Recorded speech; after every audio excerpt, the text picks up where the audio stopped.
Kadiri style uggani ఎలా చేయాలో ఈరోజు చూద్దాం. చాలా అంటే చాలా టేస్ట్‌గా ఉంటుంది. యమ్మీ యమ్మీగా సింపుల్ అండ్ ఈజీగా అయిపోతుంది. స్టూడెంట్స్ అయినా సరే, బ్యాచిలర్స్ అయినా సరే సింపుల్‌గా చేసుకోవచ్చు. ఇక్కడైతే నేను కొంచెం వాటర్‌లో బొరుగులనైతే యాడ్ చేసుకుంటున్నాను. ఈ బొరుగుల్ని ఒక 10 మినిట్స్ వరకు వాటర్‌లో బాగా నానబెట్టాలి. ఈ ఉగ్గాని కోసం నేను ఇక్కడ ఆనియన్స్, గ్రీన్ చిల్లీస్, కొత్తిమీర, కరివేపాకునైతే కట్ చేసి పెట్టుకున్నాను. ఒక 2 స్పూన్స్ ఆయిల్ని అయితే యాడ్ చేయండి. అందులోకి ఒక 10-15 పల్లీలను అయితే యాడ్ చేయండి. పోపు దినుసులు, ఆవాలు, జీలకర్ర, ఉద్దిపప్పుని యాడ్ చేసి ఆవాలు కొంచెం చిటపట అన్నాక మనము కట్ చేసి పెట్టుకున్న ఆనియన్స్, చిల్లీస్, కరివేపాకునైతే వేసేసుకోవాలి. ఆనియన్స్ బాగా ఫ్రై అయిపోయాక బొరుగుల్ని ఇలాగా గట్టిగా పిండేస్తే వాటర్ అనేది వచ్చేస్తుంది.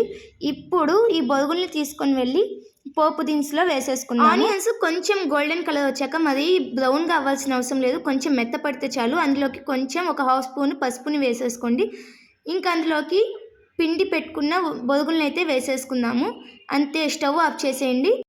2 మినిట్స్ బొరుగుల్ని మిక్స్ చేసేసుకొని అందులోకి పప్పుల పొడిని అయితే వేసేసుకుందాము. ఈ పప్పుల పొడిలో నేను రెడ్ చిల్లీస్, వెల్లుల్లి, సాల్ట్ వేసి గ్రైండ్ చేసి పెట్టుకున్నాను.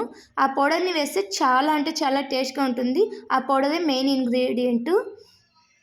అలాగే అందులోకి ఒక 5-6 డ్రాప్స్ వరకు లెమన్ అయితే వేసేసుకుందాము. అంతే, simple and easy recipe ready అయిపోయింది. మీకు బ్రేక్ఫాస్ట్ చేసుకునే టైం లేనప్పుడు క్విక్ అండ్ ఈజీగా ఈ రెసిపీని చేసేసుకోండి.